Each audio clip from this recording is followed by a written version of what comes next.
उच्च मानसिकता के 4 सूत्र। व्यवहार की धर्म धारणा और सेवा साधना सद्गुणों के जीवन में उतार निर्भर से बन पड़ती है। इसके अतिरिक्त दूसरा क्षेत्र मानसिकता का रह जाता है। उसमें चरित्र और भावनात्मक विशेषताओं का समावेश किया जा सके तो समझना चाहिए लोक परलोक दोनों को ही समुन्नत स्तर का बना लिया गया।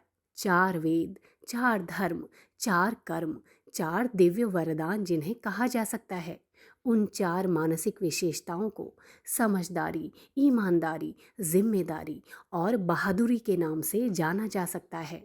समझदारी का अर्थ है तात्कालिक आकर्षण पर संयम बरतना, अंकुश लगाना और दूरगामी चिरस्थायी परिणतियों प्रतिक्रियाओं का स्वरूप समझना, तदनुरूप निर्णय करना, उपक्रम अपनाना।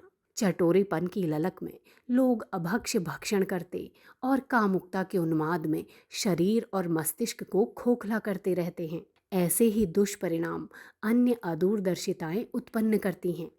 उन्हीं की प्रेरणा से लोग अनाचार पर उतरते, कुकर्म करते और प्रताड़ना सहते हैं। समझदारी यदि साथ देने लगे तो इंद्रिय संयम, समय संयम, अर्थ संयम अपनाते हुए उन छिद्रों को सरलतापूर्वक रोका जा सकता है जो जीवन संपदा को अस्त व्यस्त करके रख देते हैं।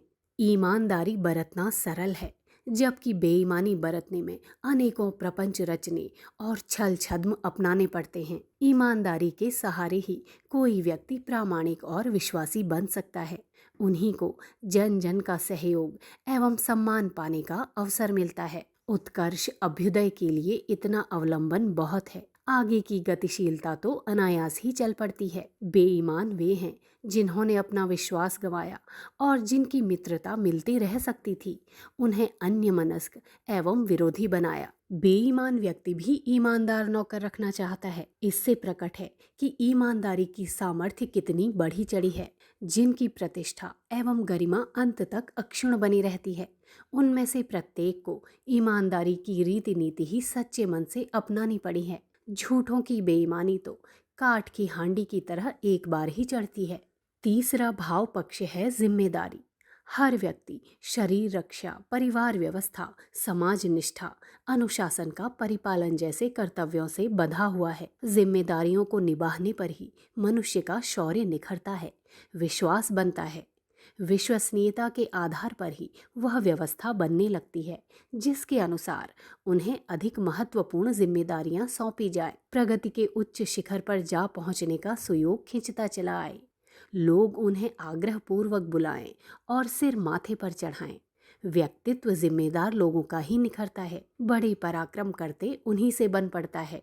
चौथी संपदा है बहादुरी, हिम्मत भरी साहसिकता, निर्भीक पुरुषार्थ परायणता, जोखिम उठाते हुए भी उस मार्ग पर चल पड़ना जो नीति निष्ठा के साथ अविच्छिन्न रूप से जुड़ा हुआ है। बुराइयां संघर्ष के बिना जलती नहीं और संघर्ष के लिए साहस अपनाना अनिवार्य होता है। कायर, कृपण, डरपोक, दीनहीन अक्सर इसीलिए अपने ऊपर आक्रमण और शोषण करने वाले को चढ़ दौड़ने के लिए न्योत बुलाते हैं कि उनमें अनीति के आगे सिर ना झुकाने की हिम्मत नहीं होती।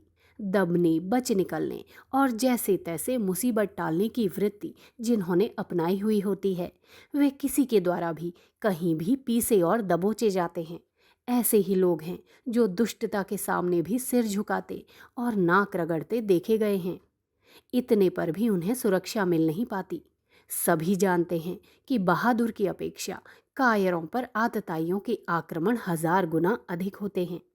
कठिनाइयों से पार पाने और प्रगति पथ पर आगे बढ़ने के लिए साहसी एकमात्र ऐसा साथी है जिसको साथ लेकर मनुष्य एकाकी भी दुर्गम दिखने वाले पथ पर चल पड़ने एवं लक्ष्य तक जा पहुंचने में समर्थ हो सकता है।